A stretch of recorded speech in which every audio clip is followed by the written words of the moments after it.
Hello बंधुरा आज के लांच थालीते जे आमार पटलेर और पेपर जे रेसिपि दुटो आछे ए दुटो रेसिपि तोमादेर साथे शेयर करब।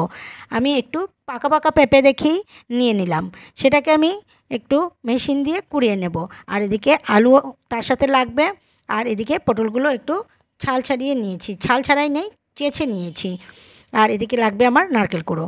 আর এদিকে গোবিন্দভোগ চাল আমি প্রথমে ড্রাই রোস্ট করে রাখলাম, একটু সামান্য তেল দিয়ে পটলগুলোকে আমি নুন হলুদ দিয়ে ভাজা ভাজা করে নামিয়ে নিলাম। গরম মশলা গুঁড়ো দিয়ে সেই তেলে গোবিন্দভোগ চালটাকে আমি একটু ভেজে নিলাম, তার সাথে দিয়ে দেব নারকেল কুড়া। দুটোকে একসাথে আমি একটু ভালো করে ভাজা ভাজা করব। তারপর একটা বাটিতে আমি হলুদ গুঁড়ো, জিরে গুঁড়ো আর কাঁচা লঙ্কা পেস্ট, আদা বাটা দিয়ে এটাকে চালের সাথে আমি ভালো করে ভাজা ভাজা করে নেব। একটু ভাজা ভাজা হয়ে গেলে আমি পটলটাও দিয়ে দেব, তার সাথে আবার ভাজা ভাজা করে তারপর আমি দিয়ে দেব জল। আর নুন তো আমি দিয়েই রেখেছি। আর দেখতে পাচ্ছ চালটা একদম ফুটে গেছে।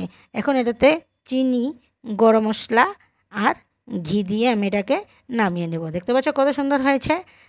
তারপর করে নেব আমি পেঁপের ডালনা।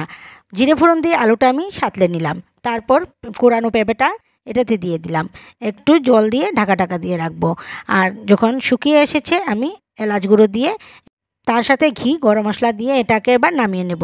দুর্দান্ত হয়েছে রেসিপি দুটো, তোমরা চাইলে বানিয়ে খেয়ে দেখতে পারো।